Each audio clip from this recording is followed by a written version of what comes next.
But I grew up in rural Northern Ireland in a very horse-driven community, and I really got to see the impact that horses could have in people's lives. I grew up in Northern Ireland in the middle of the Troubles, and our little small village was kind of devastated by everything that happened in that time. And for me, a very stabilizing force was the fact that I had horses in my life. So for me, it was about having that relationship. So having the relationship with the horses, with other people who are working with the horses, and it just gave me a way to connect and to better understand myself, and also to better understand other people. Now I see that that has really become a movement, helping people learn, helping people heal, helping people grow and better understand.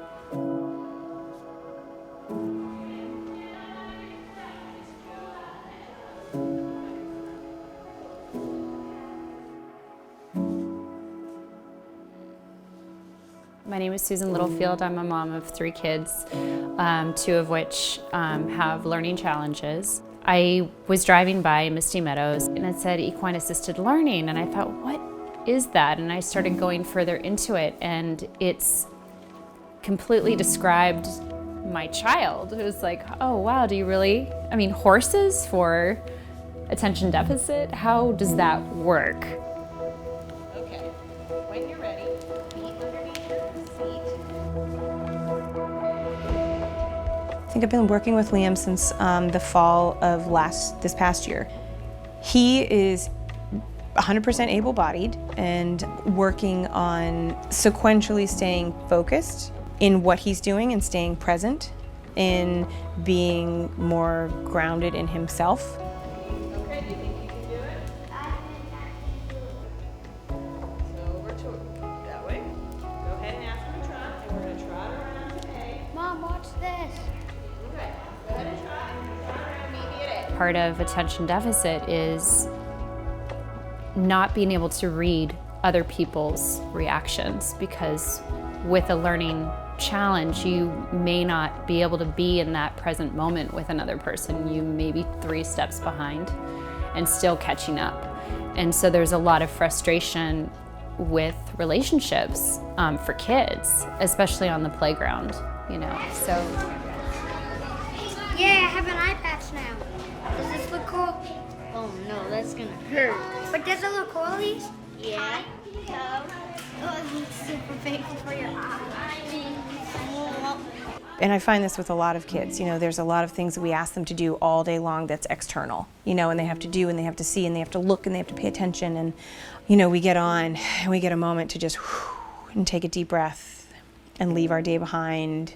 And we actually actively take the opportunity to breathe deeply and feel how our horse feels underneath us. So focusing on what the horse's input is, and when he gets there and they get into a rhythm together, everything about his nervous system just comes down. And his mom has given me the feedback that after he rides, it's the best night's sleep he gets all week. All of these things help him kind of center into himself and then really be able to decompress. After the lesson, it would be probably 2 or 3 hours of time where he is completely calm and focused and in the moment. And with attention deficit, you get that from medicine. You take a pill and it will keep you focused for the daytime that they're in school. But here is a creature, an animal, a horse, that is able to have that same effect on this child, and that's miraculous, I think.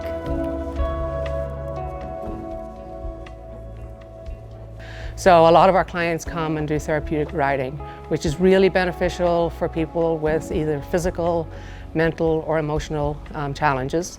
Island Autism rides with us all year round, and it's just so rewarding to see what horses can do for some of our clients. It can be really, really transformative for them.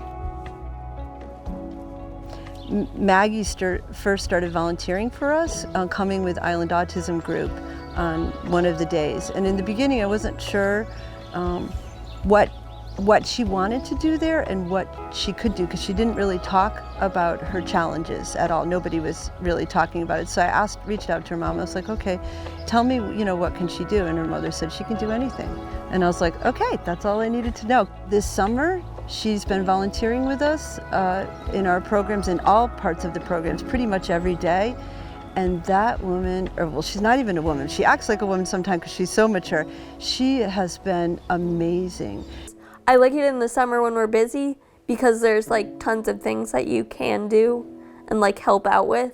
And then I like it in the winter when it's like calmer because like you can like take a minute and like ride or just like hang out. Somewhere in here there's Maggie a little bit older. Oh yeah, up there, Maggie on Noble.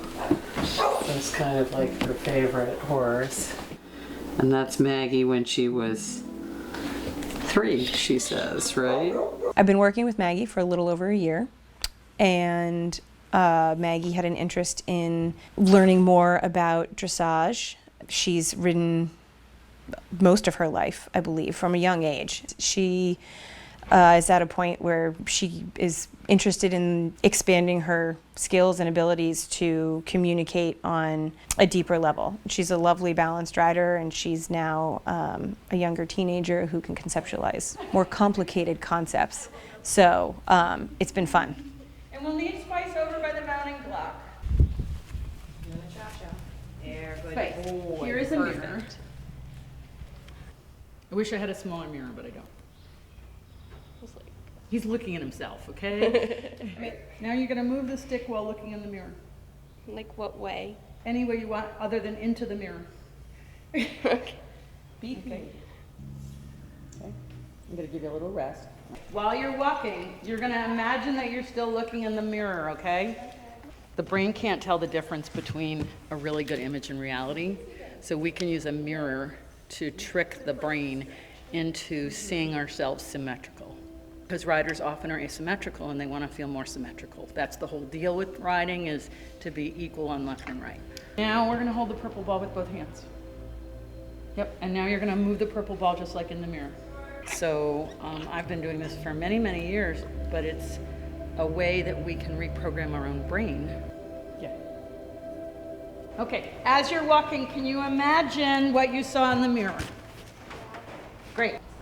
Like there's no pressure on it, because your brain already saw it happen. Look at that arm is now. Yeah. Right? Yeah. And the thing is, you don't say anything. You say nothing. Yeah, it's like totally different with that arm now. Anything we can do where she sees herself as okay, it's just, I just need more information. We leave the emotional aspect and we're into, okay, I just have to learn something.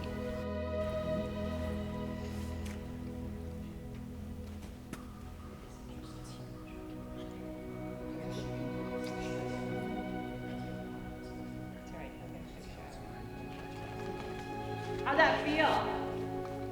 That was awesome. One of the most satisfying things is just really seeing the vision that Carol and Jerry Kenny had for this property come to life. When we first stepped into this barn, it was very quiet. There hadn't been any activity for quite a while. And to really see how vibrant it has become all of the time, and how many people come through here and really find joy from being here, that's really satisfying. When you're a parent raising a child with a learning challenge, I mean, part of the struggle is first finding out what it is. And there's always this big question mark of what do we do next? I think the main thing is building a wellness team around your child so that you can receive the support that you need and that you feel comfortable with. And here at Misty Meadows, this horse is part of our support team. I consider this horse to be with the occupational therapist, with the speech therapist, with the school psychologist. All of these things come together in this perfect little like quilt, and each color, each vibrancy comes together and is just helping him to flourish and to grow and to be who he is meant to be. So we have this amazingly beautiful, pristine property that we've been gifted, but it costs a lot of money to maintain it. It still costs a lot to take care of horses properly. Our staffing needs, we need more staff to deliver our programs. So those are the things that can help us keep our programs at a really high professional level and help us reach more people. Our goal is to be part of a healthier community.